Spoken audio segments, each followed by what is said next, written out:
একটা নতুন ব্লগে তোমাদের সবাইকে স্বাগত।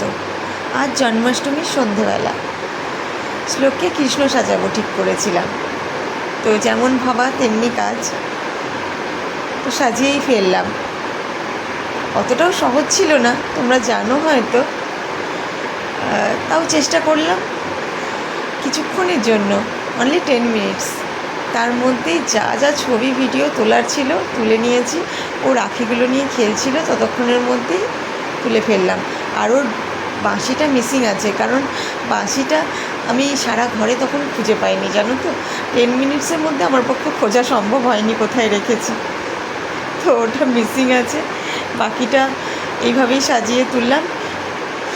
যাই হোক, আজকে আর ব্লগটা কমপ্লিট করা হয়নি। এটা জন্মাষ্টমীর পরের দিনের বিকালবেলা। শ্লোক বলছিল বাইরে যাব, তো সেই জন্য ভাবলাম ও একটু বাইরে নিয়ে যাবো, রেডিও করালাম। কিন্তু রেডি করানোর পর দেখছি, দেখো কীরকম মেঘটা আসছে। তো আমি ঘরের জানলা থেকে মেঘটা শুধু আমি ক্লিপিংস নিলাম, দেখছি মানে কয়েক সেকেন্ডের মধ্যে মেঘটা চলে এলো, এরকম অন্ধকার হয়ে বৃষ্টি নেমে গেল জোর। তো ওর আর যাওয়া হলো না বাইরে আজকে। তো বৃষ্টি নামার আগে বললাম তাহলে ঠিক আছে, চল রেডি হয়েছিস যখন একটু ছাদ থেকেই ঘুরে আসি। তো হাজব্যান্ড আর আমি দুজনেই গেলাম ওকে নিয়ে। তো ছাদে একটু ঘুরবে কি, তার মধ্যেই বৃষ্টি নেমে গেল। তো দৌড়ে কোনো রকমে নিচে চলে এলাম। তো সন্ধ্যাবেলায় ভাবলাম যে রাতের রান্নাটা সেরে ফেলি। দেখো, রাত্রিবেলার জন্য ভাবলাম আজকে একটু ড্রাই চিলি চিকেন বানাই। তো সেই জন্য চিকেনটাকে একটু ম্যারিনেট করে নিয়েছিলাম, একটু কর্নফ্লাওয়ার দিয়ে, অল্প একটু ময়দা দিয়ে, আর গোলমরিচ গুঁড়ো, সয়া সস, আর একটু আদা রসুনের পেস্ট দিয়ে একটু লবণ মাখিয়ে রেখেছিলাম। দিয়ে তারপর সেটা তেলের মধ্যে ফ্রাই করে নিলাম। আর চিলি চিকেন ড্রাই হোক আর এমনিই হোক, বানালেই তো পকোড়াতেই তো অর্ধেক শেষ হয়ে যায়। তার মধ্যে এবার ক্যাপসিকাম, পেঁয়াজ, টমেটো, রসুন, আদা যা ছিল বাড়িতে সব দিয়ে একটু ভেজে নিলাম। ভাজা ভাজা হয়ে যাওয়ার পর পকোড়া তো রেডিই আছে। ওর মধ্যে একটু গোলমরিচ গুঁড়োও দিয়েছিলাম। এবার সসটা না আমি রেডি করে নেব।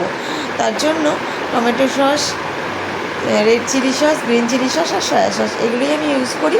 এগুলোকে ডিরেক্ট দিই না, একটা পাত্রের মধ্যে আগে রেডি করে নিই, তারপর মিক্সিং করে তারপরে অ্যাড করি, তাহলে পরিমাণটা বুঝতে আমার সুবিধা হয়।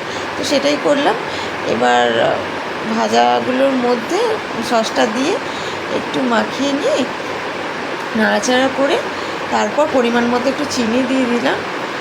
এবার চিনিটা তোমরা নিজেদের টেস্ট মতো দিতে পারো। এখানে না আমি জল বা গ্রেভিতে কোনো রকম কর্নফ্লাওয়ার ব্যবহার করব না, কারণ ড্রাই বানাবো আজকে, সেই জন্য। তো পরিমাণ মতো চিনি দিলাম, আমরা একটু মিষ্টি খাই তার জন্য চিনিটা সেরকম দিলাম। তোমরা স্কিপও করতে পারো বা দিতেও পারো অল্প। তার মধ্যে এরপরে ভেজে রাখা চিকেনগুলো দিয়ে দিলে, অ্যাড করে দিলেই হয়ে যাবে ড্রাই চিলি চিকেন। তো আজকে রাত্রের এটাই মেনু, এর সাথে রুটি বানাবো, ব্যাস হয়ে যাবে। তোমাদের যদি ভিডিওটা ভালো লাগে তাহলে আমার চ্যানেলটা সাবস্ক্রাইব করে দিও, লাইক কমেন্ট শেয়ার করে পাশে থাকো। আর আজকে আর ভিডিওটা কমপ্লিট করছি না, কন্টিনিউ এই অবধি থাক। অন্যদিন নতুন একটা ভিডিওতে দেখা হবে তোমাদের সাথে। ততক্ষণের জন্য টাটা।